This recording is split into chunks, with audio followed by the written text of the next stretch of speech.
What's going on, YouTube? It's Sensei, the place to be, Mr. A&D. Back to give you guys a review for WWE Backlash in France. Joining me on this review is the man, the myth, the reality, the revolutionary freshman Flo. You at work while I'm at work. It's misty as hell. Somebody tell Uncle Howdy to turn this down, man. Yeah.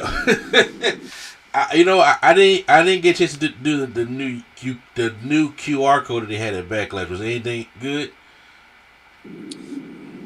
It was creepy. It was like a voice on the phone, and then it did something. I forgot. It was it showed a teaser for another character that everybody believes to be Joe Gacy, whatever character he's playing. Yeah, and then he happened to tweet at the same time that we were solving the puzzle. So. Hey man, look, if they got who they say they got lined up, I think that would be an awesome ass faction. My only worry about is, can Bo Dallas lead it? You know, because I like Bo Dallas, but he ain't Bray.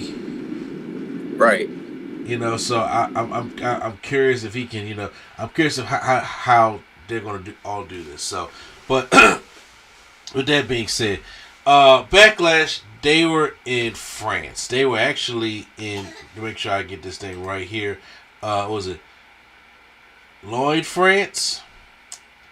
I thought it was like Lyon or something like that. Lyon, okay, yeah. I know I'm saying it wrong. But yeah, and they were at the LDLC Arena, which they had the attendance of like 11,000 or 11,600, which also they said that this show is like the highest arena gate for WWE. And at first, and everybody was like, oh, wow, they're breaking records, stuff like that. And I'm like, hold on. 11,000, this is the highest gate? How much was them damn tickets? If they broke the gate record for 11,000, they must have been charging arm and leg for them tickets to get in there. And knowing that France, so? I would think it would be the opposite. Well, I mean, if you charge less money for an 11,000 people to go into France, you wouldn't have the biggest arena gate. Hell, Wells Fargo holds about whatever you call about 20,000 people or 16,000 people. Yeah, okay, I get you. Yeah, so this thing here, I'm just like, well. Sheesh, like, there must have been harm and leg for them tickets, but, neither here or there, because the crowd tonight, the crowd last night was insane. This crowd, you thought Puerto Rico was hot when they went there last year? No, this crowd was insane. Like, they were so loud to the point that they were getting notifications about the danger of the sound. They were setting off alarms in the arena. The hard cam was actually shaking due to the sound. There was a noise warning that's coming in on people's phones and stuff about the noise in the arena. That's insane. Nah, that's fire. Yeah, and not only that, the noise was from the beginning. First of all, damn that over on Smackdown, but then the beginning of the show to the end of the show, it ain't like they popped for one match. They popped hard for this just as one person. They popped hard for everything. They even had chants going on in French to the point where it's just like Billy was like, I don't even know what you're saying, but hey, I'm glad you reacted. But yeah, because people ain't look at that as a little obnoxious, but. They were doing all kinds of chants and stuff in French, and I was they was killing it. Even during the matches, like when they was reacting for the moves, like it was like they were like a choir. They were in sync and everything. I'm like, oh, this is a good ass crowd. This is a great. The Dumb International crowds is awesome. Which I'm hoping, like, yo. This is what I gotta. If you're about to go in the direction I think you about to go in, this is what I gotta say. Yo, we gotta stop doing this. Like, oh man, America needs to step up. Blah blah blah. You gotta understand. They probably get one show a year. They better. Of course, they're gonna be hyped as hell. Like, and I would expect that. Yeah. Versus like a Tampa who gets damn near every PLE at least 3 times a year. Like, they better be hyped. They not coming back for another year or two. Like, they better be hyped. I do agree with that. I do agree that the international. Now, granted, we can do better.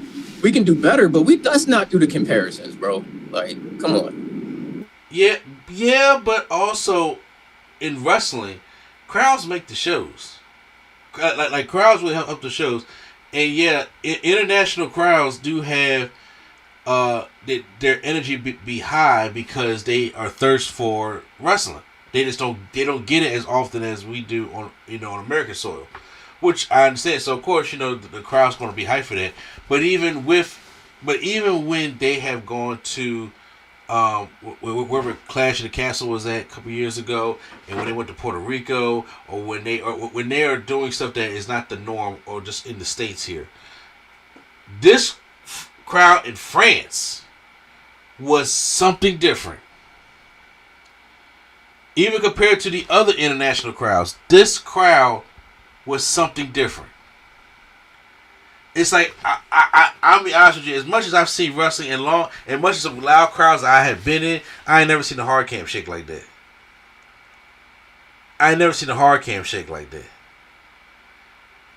So that was impressive. That even went to the point where I ain't never heard a crowd, even internationally, sing Randy Orton's song down to the ring. Never. Yeah, that I'm with. They sung everybody's song. That I'm with you. Yeah. Now I ain't gonna lie. I think we shipped the hard cam day 2.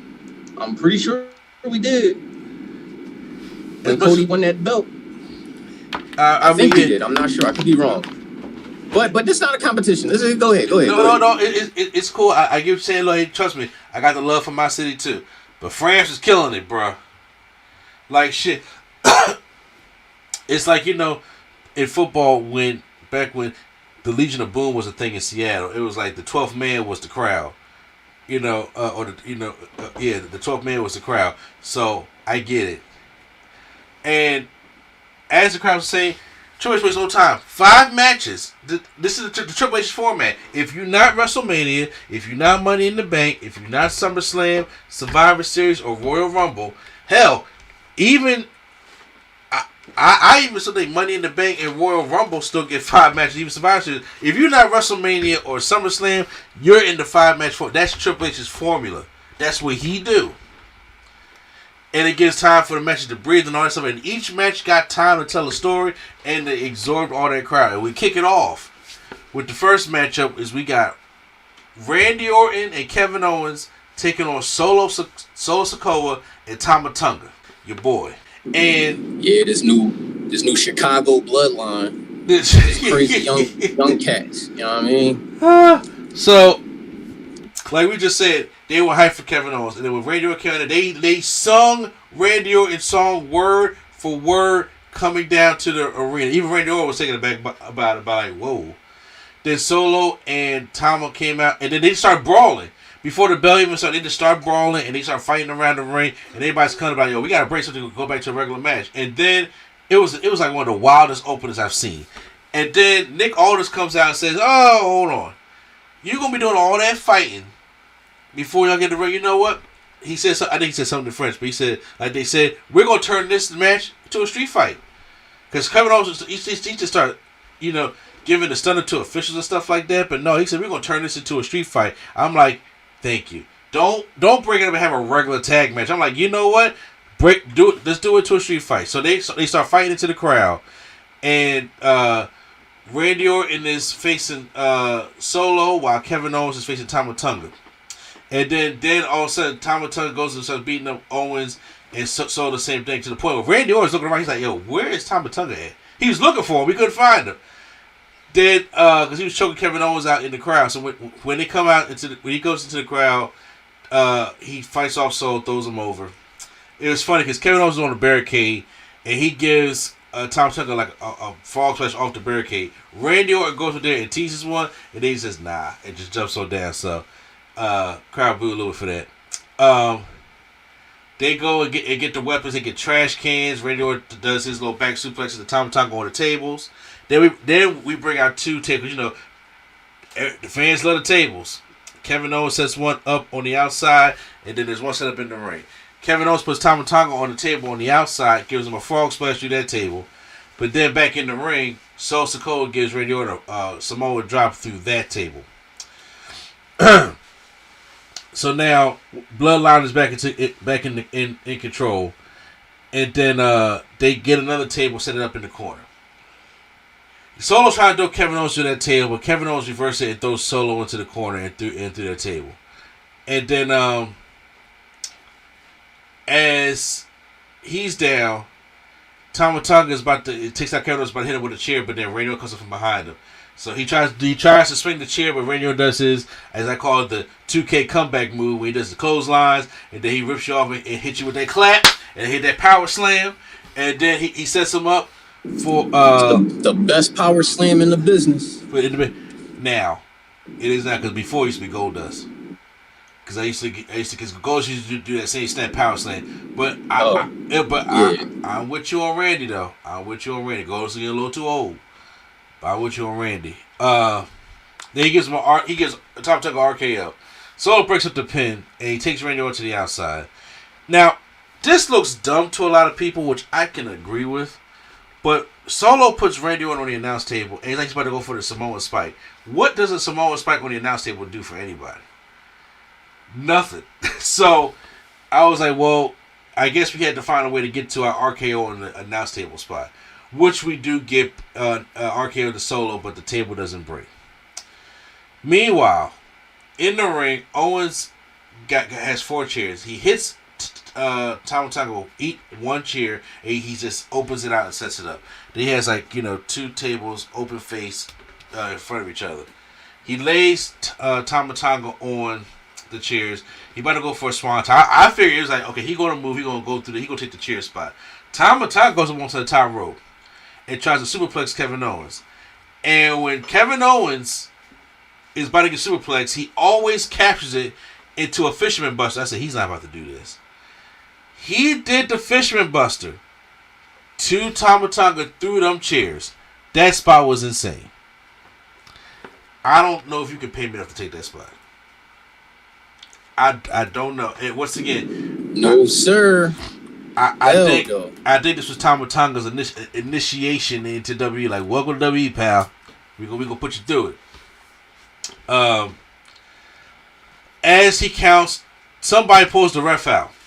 And it was like, well, who? Now, when the ref got pulled out, the first thing I thought of, Q, you know what the first thing I thought of was?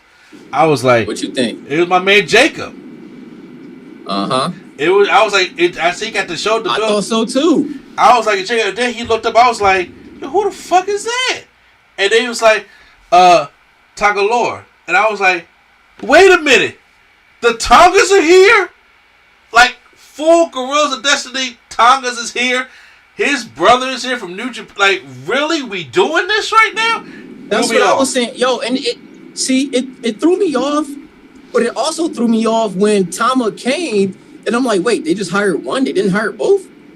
So that threw me off, too. So I was just thrown off twice. I was legit thrown off. He hits Rado with the steel steps, and then Kevin Owens, and then Solo hits him with that Uranagi on one of the open chairs. Then hits him with Samoa Spike, which Kevin Owens could sell that Samoa Spike. And the Bloodline wins the matchup. Great opening match. I appreciate the hardcore element. Did not see Tagalore come up in there, and I'm just like, yo, I think now we have flipped the script on this Bloodline story to the point where I think now, after what I'm seeing, I think Jacob come with the Usos, bro. I think it's Tongas versus Samoans. Yeah, that's what I think too. If we're doing, wait, what? I think it's going to be a case of like Tongans versus Samoans. So I only disagree because Solo. Well, yeah, of course. Solo and Rock. Yeah, if we're doing what I think we're doing, but I do think it's going to be like Rock got his own group and Roman got his own group. Because that's where I think the Civil War is going. Yeah, I think that's where it's going. Because honestly, I don't know what the extent of Jimmy's. Okay, I'm getting ahead of myself. I'll talk about that when we get to that backstage segment. But yeah, great opening contest. Would you agree? And the crowd was hot for it, as you know, from beginning to end and afterwards. Yeah. Paul Yeah, Heyman no, I definitely agree. Paul Heyman looks scared. Yeah, as shit. that's the other. Paul is selling the hell out of this for me. Yeah, because he's just like, bro, I don't have no control. I don't know what the hell to do. Next match, we get a triple threat match for WWE Women's Championship. Naomi versus Tiffany Stratton versus Bayley. Tiff comes out first. It's Tiff time. God, they're looking good. Naomi's out there next. And when I tell you when Naomi came Tiffany had them things thanging, bro. Thanging. She had a thanging. What shocked me was when Naomi came out and how much they was interacting with her. It's like, this is the first time I've ever seen anybody do the Naomi fist bump that she does now in her entrance. And they had their lights going, and it was like, yo, this was like straight amazing. And then Bayley came out, and then they was chanting those usual international chants for Bayley. I mean, everybody love Bayley overseas. So, we on for triple threat match. Even though I was like, when I seen the triple threat match, I was like, I know what this is going to be. But we'll go there. They got back and forth with women. Tiff comes in and hits an Alabama slam on Bayley in the middle of the ring. And on the outside, she knocks Naomi into the barricade. And she gives her one of them hamstring back elbows into Naomi and knocks over the barricade. As she's taunting the crowd, Bayley comes in, dives through the ropes, and knocks down Tiffany Stratton. Then Naomi gets up on the barricade, gives her a blockbuster on the outside.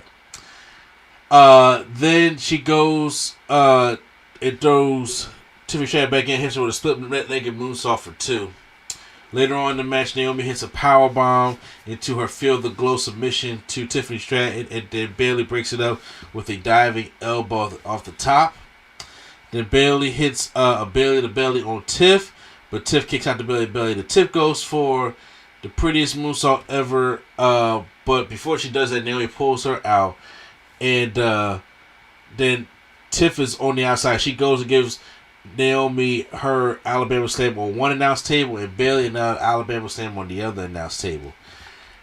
And then she tries to do the same spot she did on SmackDown. She tries to put them both back into the ring, and goes for the prettiest moonsault ever. But then they move out the way. She just lands on her feet and rolls through, which, oh my gosh, she's so good at that because she has a great moonsault. That's how you know how to control your moonsault, Charlotte. And they hit her with the 3D. They keep calling it the 1D. I get it. I know that's what the Usos be calling it. One and done. I get it. The 3D. It's what it is. What it is.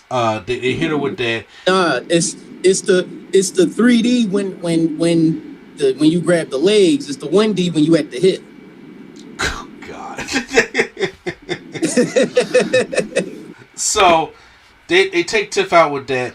And now it's just Bayley and Naomi going at it. And they exchange roll-ups, but then Bayley just got the better of Naomi and pinned her. So Bayley retains the WWE Women's Championship, which we kind of expected was going to happen in the first place. Naomi was just like, Everybody on Twitter was saying, don't let Zoe Stark see this match because there was a spot where Naomi was twerking on Tiffany's head. Yeah, I seen that. Uh-huh. They was like, don't let Zoe Stark see that. Exactly. She's mad. She ain't got that. She hating on the baddies. That's her thing right now. I know. Yeah, she hating on all that cake. You know what I'm saying? No, it's all right. Everybody got a little piece. After the match, Naomi gives her buddy, her homie, in real life, a hug and a kiss, and tells her, "Come here and enjoy this in the ring." So, I thought it was a decent triple threat matchup. It was cool. You don't got to rush the bell on Tiffany Stratton. I think she's primed for Money in the Bank. And I think right now, it ain't like Naomi got beat the fuck up and took the pin. She just they was going back and forth on roll-ups, and the Billies got the best of her. So, it's like, okay, she did that. She put everybody over. Naomi gonna probably, do something to get her back, or she could be doing some big 3 stuff. So, who knows? So I'm not worried about Naomi. Tiff, I think I said Money in the Bank. I'm just curious about when it comes to like Queen of the Ring. Maybe Naomi goes and tries to win win Queen of the Ring. We'll never know. Because I'm about to say I'm not gonna give Tiff that and Money in the Bank. I think I'll just give her Money in the Bank and give somebody else Queen of the Ring. Then backstage, Jey Uso's getting ready for his matchup, and then Solo, his brother, younger brother, is looking at him, and he just walked by, and the Tongas is right behind him. And then Paul Heyman walks up, and he's just like, he says all this with his face, like, "I'm sorry, I have no control over this." And walks on, and Jay's just looking on, foreshadowing. This is what I'm thinking, Q-Flow. SummerSlam, Usos versus Tongas. Yeah, that's what it's looking like. Yeah, I think so far. I don't know what the extent of Jey Uso's injury is. Not Jey Uso, but Jimmy Uso's injury is. They just say he got injured. Now, you got his phone number, so you can call him and find out.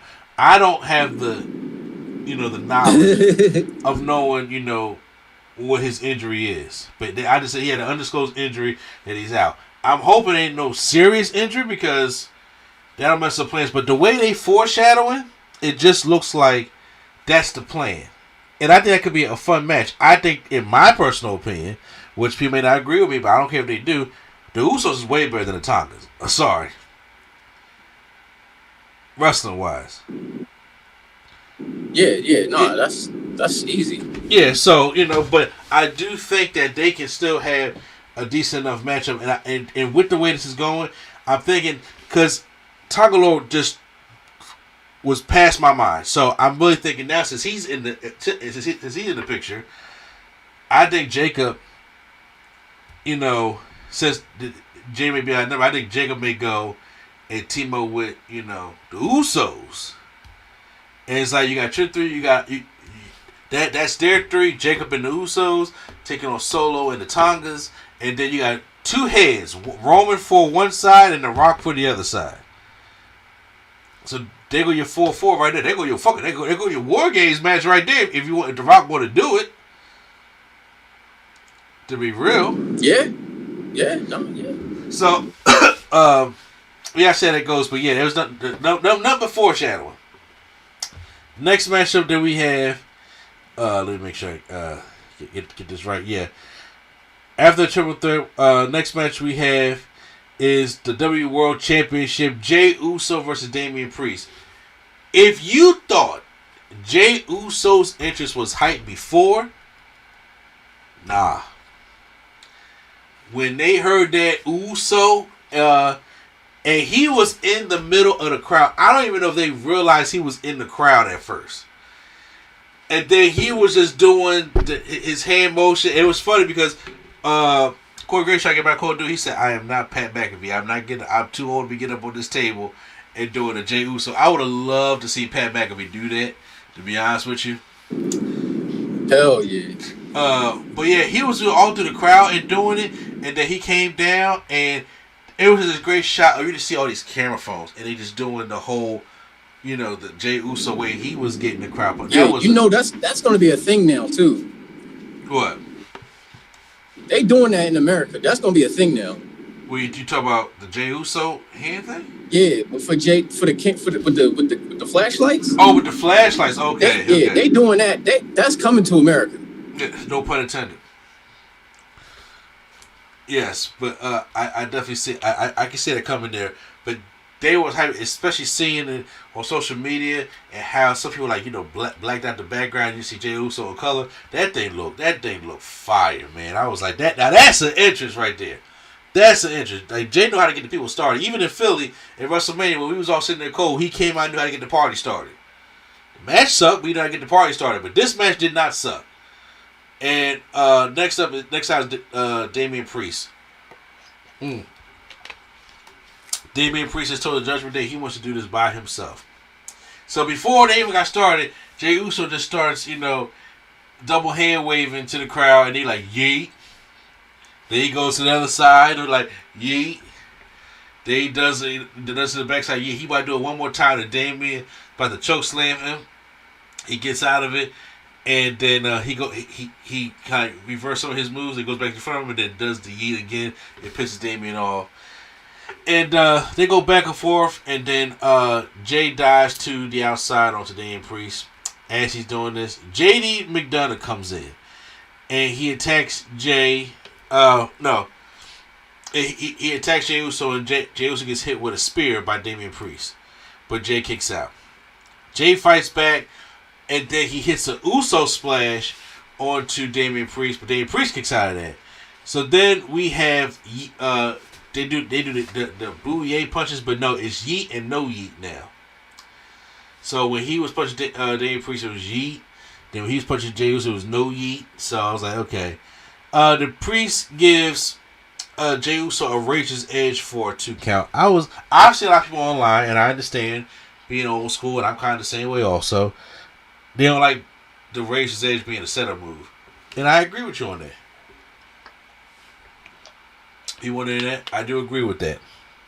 I like, Razor's Edge. It's kind of like how I feel about Cody and Seth using the pedigree as a setup move. Like, are you serious? Some moves got to be protected. And I know Sheamus does the same thing also, and I feel the same way. But I just want to get that out. Then he goes for the South of Heaven chokeslam, but Jay hits one of his spears. It kicks out. God, as much as I love Jey Uso, much as I love the Usos, as much as I know they're your urban youth, he has a terrible spear. Jay got a terrible spear, Q. I'm sorry. Yeah, no, by far. Yeah, I'm about to say, I call it the hug tackle. And what's funny? He used to be a football player. And I'm like, bro, you can do a better spear than that. I'm saying, because, you doing this hug takedown like Edge be doing. I'm like, you better than this, Jay. You better than this. It ain't. Because right now, the best spear in wrestling is Braun Breaker. Breaker got the best spear in wrestling right now. Then, after the kick out, Finn Balor comes out.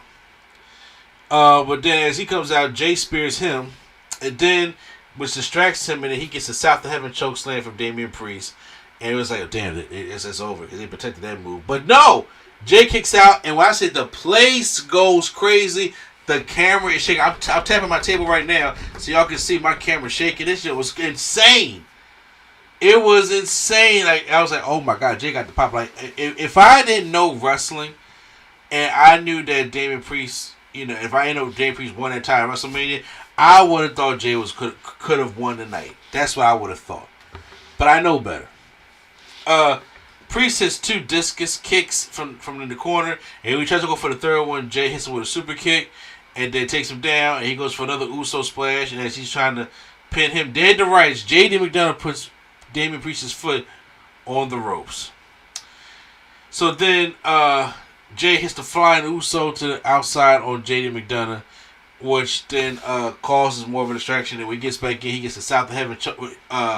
He's on the top rope, and then Priest stops him, and then he gets a South of Heaven choke slam from the top rope. 1, 2, 3. Damian Priest has his first successful title defense at Backlash, and I thought it was a good one. I mean, you knew the interference was coming, but then after the matchup, he actually pushes Finn. And J.D. McDonough gets mad at him because he wanted to do this by himself. Yeah. And he told him to line up while I celebrate. Yeah, this split coming. This split heating up. Yeah, it has to be coming because, first of all, Rhea was the only injured person that wasn't eligible to be drafted because they probably figured that by the time she comes back, Judgment Day will be over. Because they drafted CM Punk and they drafted Seth Rollins. They both injured. And they're supposed to be non-eligible. But Rhea, who is injured, was non-eligible. So, it's weird. Judgment Day split is inbound. And Dom is injured too. So, yeah, all Judgment Day is going down. WWE Women's Tag Team Championship matchup. The Kabuki Warriors versus Bianca Belair and Jade Cargill. I have things to say about this match, Q-Flow. You may not agree with me, but that's why we're here. Oh, no, we about to agree. Okay, so... we about to agree. Bianca and Asuka start off in the ring. It's cool. tagging to Jay. Jay comes in and she starts attacking Kyrie. They go a little bit back and forth, and then she tags in Bianca. And then they give Kyrie like a modified kind of high spirit, have a little muscle pose. It's dope. Kyrie hits a crossbody on Bianca Belair, and she kind of falls on Bianca's head, but Bianca tried her best to catch her, but too much velocity coming at her. And then they go back in there and get the heat on Bianca. Bianca tries to get attacked to Jade, but then Kyrie jumps like off of Bianca's back and gives her a forearm. They're doing their best to keep Jade out there so they can build up for the hot tag. Yeah, Asuka gives. Okay, there go problem. Asuka gives Bianca Belair like a cold breaker, and then which goes into a neck breaker by Kyrie Sane combo. But so as they're still working on Bianca, then she rolls out, and she gives the hot tag to Jade. Jade comes in there, and she does a nice springboard crossbody on both women. Lukewarm tag. Yeah, she gets a springboard crossbody. Then she does some stinger splashes in the corner. She gives Kyrie a choke slam, and this is where the shit happens. Kyrie, they start double teaming Jay, and Kyrie goes for like this reverse DDT, which was like very not impactful. The ref says, "Hey, you're not the legal woman. You can't pin Jade." Now he's like, "Okay." So my initial thing. Is this before or after she knocked her out, or she hit her on accident? Who hit who on accident? When Jay went for the double clothesline, I think it was supposed to duck, and she hit Kyrie in the face. This could have been after that, but she did more than just that. So when the ref said that, I'm sitting saying to myself, okay, so obviously y'all gonna bring Asuka in. Asuka never came back in, so Kyrie starts still exchanging moves with Jade, and the referee just let this shit go. That's what. Don't worry, I'm gonna get all into that. So, after that, they try to do double arm bars because Bianca gets back into the ring because it's really looking bad now. Bianca gets back into the ring, and then they get like double arm bars on Jade and to Bianca. Then they both use their power to pick them up and slam the girls down. Then they go for this double teamer, which was actually pretty dope. Whereas Bianca goes for a cold breaker, and then she kicks Kyrie up, and then Jade German suplexer. They were doing a lot of double team moves on SmackDown, and this I think that looked pretty dope. That one got to be more cleaner. Yeah, I mean, of course, it got to be more cleaner, but well, no, I'm talking about like whatever was happening. Jade was trying to do a kip up, and the referee was trying to like slide in. It was just like that was okay. No, I'm gonna get all into that. So, Asuka breaks it up. Then they do a double team finish, which let me tell you something. Jay made up for it because she just body handles Kyrie. She just takes her up like Kyrie dives on her, and it's the best I can describe is like playing 2K and you have them in the carry position. You try to get them to the powerbomb position. She picks her up, puts her on the shoulders, and then jumps her off and grabs her in the jaded and hits her with the jaded, and then Bianca Belair hits the KOD on Asuka onto Kyrie, and then gets the pin. 1, 2, 3. We have new women's tag team champions, Bianca Belair and Jade Cargill. So let me get into what the problem was here. Jade needs work, but this is not all Jade's fault. Okay, because I know people was being hard on her on social media. I'm just like, y'all, listen, this is not all Jade's fault, because what happened is I think the ref confused her, and she don't know how to call shit on the fly yet. She's not Bianca. She's not Asuka. She's not. Her experience level is not that. She don't know how to call stuff on the fly. So when the ref said Kyrie's not legal, and Kyrie didn't go back, she's lost. So now she don't know which way to go, because now the whole spots and stuff have been broken up, and she can't call something on the fly. I don't even know if she could probably understand Kyrie and then be calling stuff on the fly, because you can see her counting spots and telling Kyrie, I'm just gonna give you another chokeslam. And it just kind of fell apart, and she didn't know what the hell she was doing.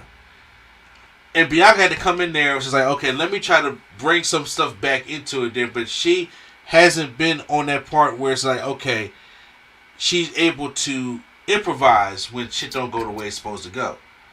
Jay's still going by the formula. Like, this is the formula that I need to stick to get better at. But then there are going to be situations where stuff gets blown up, botches happen. You got to be able to think on the fly and keep it moving. And I'm not mad at her that she's not able to do that yet, because you're learning. But the only way to learn that is you have got to run the ropes. So, her being... I like two things about it. Say what? There's things I like and don't like about it. I do like that she's like taking more damage instead of just coming in at the end. Yeah. But I don't like that she's taking a lot of damage. Like, she took like almost too much damage in this match from my liking.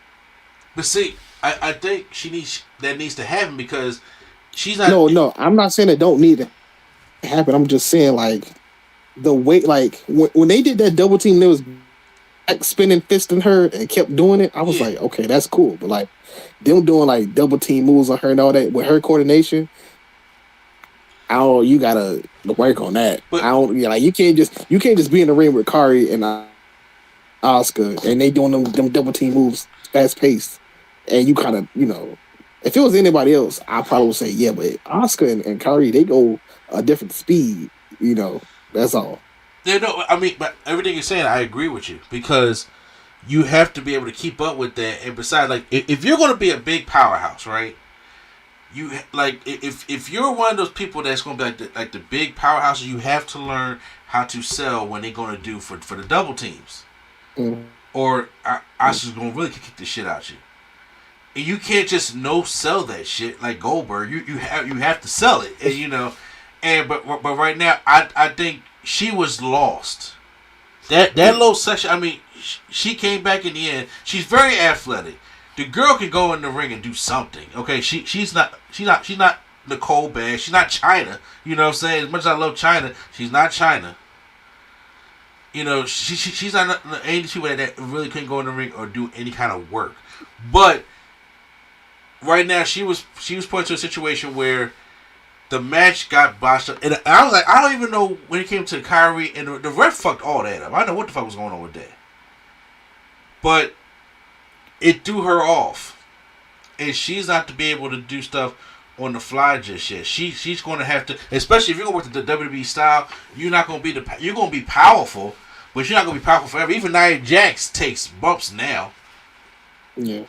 So that's the one thing. I think, no, I'm just saying, like, with this match and everything, I like how the crowd helped her in the end, meaning like when she did that powerbomb and she switched it to the Jaded and everybody stood up like it was like freaking Andre the Giant getting body slammed or something. Yeah. Like, that type of stuff helped her, because I feel like they need to do more stuff like the creative ways. Like how DDP had, and he can get you in the diamond cut anyway. I think Jade, they can do like creative ways of her to just get to Jade. Yeah. From different spots. Because, it'd be, she can hit it out of quote unquote nowhere. Yeah. Which would be her, if they do it right. I do think that with her working with Bianca, her working with Naomi, her having people that she can be comfortable with, her sisters, right? Her working with them, They can help her get better, because obviously she's traveling with them. They're champions now. They're going to be on all the shows now because the women's tag team champions, they float. So her and Bianca, having Bianca be like, let me just relegate myself to the tag team division for about a year or so, and then it's like, okay, we can build it up, because right now everybody like, well, hey, when Jade turns on Bianca, it's going to be kind of like they ain't even ready for that right now. She can't even touch Bianca right now. She can't. Jade is a superstar. Jade is very athletic, but Jade needs work. And if shit blows up, like her and Bianca Belair cannot have a 20-minute banger right now. Yeah. No, that's a fact. And you gotta remember too, they from what I've been hearing, Bianca is being booked like Cena, or at least they about to treat her like Cena. So yeah, nah, no need to rush it. Yeah, exactly. So as of right now, let her stay in the tag team division, help Jade out, because that's how it works. You get better when you just start working, and she gonna have to learn how to work. Like, hey, Bianca's a powerhouse also, but Bianca be putting on A1 matches. She gotta know how to sell. She gotta know that when the shit get blown up, what to do. Can't you? Cause she was like waiting for them to call the spots. I'm like, you can't do that. You got to go with the flow here. You know what I'm saying? And obviously, but you got to know what that flow is. So, it was unfortunate, to see. It's not like, Troy's going to be like, fuck it. It's an NXT. It's not that situation. However, she just knows that she needed this to get better. You got to fall. You got to stumble. You got to experience stuff like this to get better. Remember when Chris Jericho first came to WWE? In that match with X-Pac, that just did not look. And this is Chris Jericho we're talking about here. That WWE style, you just gotta learn. You gotta learn it. So, if she keep doing that, she keep working with Bianca, it'll be cool. WWE Undisputed Championship matchup: AJ Styles taking on Cody Rhodes. AJ Styles he had purple attire made to match the purple attire he made when he wrestled Dusty Rhodes back in 2003 at TNA. Back when they had the weekly pay-per-views on YouTube. And so he had the purple on today. And the crowd was into Cody. And even when Cody's song stopped, they were still singing Cody's song. That's how into it the French crowd was. Cody and AJ, they try to get the best out of each other when it comes to the wrestling moves. And then after Cody gets AJ down, he taunts him with the old school Stardust. And then because Cody hit AJ with the AJ dropkick, that's the one where you go down, jump over, hit the dropkick. Well, AJ returns the dropkick and then toss Cody. Cody gets a high shoulder back toss onto AJ. And then AJ dodges Cody into the corner, starts working on his shoulder. Because remember that match with Carmelo Hayes? Cody kind of looked like he injured his shoulder, so that has been one of the storyline. They started working on the shoulder. There was a point where Cody was going for the superplex, like a strong superplex to AJ, but then AJ got out of it and Cody just kind of fell down his tailbone. I was like, well, that was kind of clunky. I don't know what's going on with that. Then AJ hit the Ushikoroshi for a 2 count. Then on the apron, AJ Cody tries to go for a superplex, but AJ says no, fuck that. He gives him a brain buster on the apron. That was sick. He hold on. Had to put some water in. He gets back in the ring because the referee's still counting. And then he gets out and tries to go for his PK. But then Cody catches him and then gives him a powerbomb through the announcer's table. Both guys go get back in by the count of 9. And then AJ, then they have a standoff in the ring, and they're like, "You want to go? And they go ahead and start, hitting the shots. Cody hits the bionic elbow, and then takes out AJ. Later on, AJ gives Cody a suplex in the corner, and then he gives Cody a burning hammer. Like, I love seeing the burning hammer, and Cody took it safe though. Like Kota Ibushi will actually fall on his fucking head, and that's still dangerous. Cody kicks out at 1. Cody does the fucking Hogan. See, the thing about this is, this not AEW, so the crowd didn't go wild for that though. I mean, they was going wild for everything else. It was in France, but I understand what you're saying because, how many times in WWE do you see the burning hammer? That's true. I'm talking about even the 1 count, because they would this is a different type of crowd. Usually in the indies, you do that 1 count. That's when everybody hype up and they're like, "Oh, this about to get real." But I just feel like the crowd was just like, "Oh, cool." Yeah, he kicked out. They was like, "Oh, burn the hammer, yeah." Okay, got it. Like no, he kicked out at 1, y'all. Like this is Hogan level, and it's a burning hammer. Okay, he kicked out of a leg drop. He kicked out of a burning hammer. So he does that, and Cody hits his Cody cutter AJ for a 2 count. AJ tries to go for a Styles Clash. Cody reverses it, and he hits his top rope Cody cutter. You know, the one he goes all the way to the top rope and comes down on it. And I'm just like, who? Every time he does that, man, I'm telling you. And then he gets him with the crossroads. Then the first crossroads, I forgot to mention that AJ did kick out of it, but he did one crossroads after the Super Cody cutter and wins the matchup. Almost went 30 minutes. Great main event by these two. First time they cross paths and had a match together. And I thought they delivered. I thought they over delivered. I thought it was a really great match, and the crowd really helped it. I know you wasn't happy with your burning hammer spot, but that's what it was. And guys, that was Backlash. 5 matches, easy 3 hours to get through. Great crowd, great surprises. Like I said, it was a quick pay-per-view to get through. Exactly, and it was in the afternoon, so I was chilling with that. And like I said, we got Tongas in there now. We got new women's tag team champions, and then AJ and Cody, had a great main event.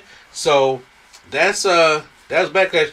Backlash gets a thumbs up for me, especially it gets even a higher thumbs up because the crowd just made the show great. Every match they was hyped for, they gave them their energy, and when you're the performer, when you're the wrestler, you feed off that energy. You do just a little bit more, you do a little bit more in your interest, stuff like that, because when you feed off the crowd, when they are reacting to what you're doing. And that's great. Like I said, because it could have been easy. It could have been, even when Jay fucked up, the crowd could have just booed them. And turned on the whole match, and they did. Like Prime said, they supported her. So that was great. What do y'all give Backlash? I give it a thumbs up. I was entertained. You feel me? And your Tongas is there. That's why. Huh? And your Tongas is there. That's why. Yeah, man. The other Usos, I've been waiting for them to pull up, man. Now they're here. It's like a dream come true. I'm mad you called me other Usos. No, they ain't wrestling no forces. Oh yeah. I was done. My fault. I was done. But yeah. Oh, hey, nah, it was cool. The crowd was hyped. I do think that the international pay-per-views help though, because these people don't get shows like that, so they trying to make the best of their opportunity. Yeah. I do agree, because everybody's just clamoring for more international stuff. And me personally, right now, for the past 2 years, Backlash used to be international all the time. So every year after WrestleMania, where we going now? Backlash UK, Backlash Puerto Rico, Backlash France. Go places. Hell, even do Backlash Africa. That'd be funny. Mm-hmm. That'd be funny. So I think they need to do, because right now they're going to the UK for Money in the Bank, right? I think so. Yeah, so they're adding more international shows on there. We better go to Riyadh, Saudi Arabia. No, I think they get. I think they have straight international shows except for SummerSlam and Mania. I think because they got Saudi, they got the one in Glasgow, where Drew McIntyre is from. Yeah, Clash in the Castle. Clash in the Castle. Yeah. King of the Ring is in Saudi. King of the Ring, yeah. Then they got the other Saudi show, I think. Still, right? Or did they do that already? There's usually one in May and one in November. Yeah, so they still got 2 of them. Yeah. So, yeah, they got... I believe the rest is going to be, other than some stuff, is going to be international. Hey, look, I am not mad at them for that at all. I'm not mad at them for that for all. So, guys, post your comments down below how you guys feel about Backlash. Hit the like button if you guys enjoy our review. Hit the subscribe button for more right here on NC Studios. So once again, it's NC, the place we chill, trying to stay the man of myth, the reality, the revolutionary freshman flow. All right, y'all be good. And believe it or not Deion Sanders for primetime. Yes, it's real. Yes, it is real. All right, guys, the Nerd Coalition is out.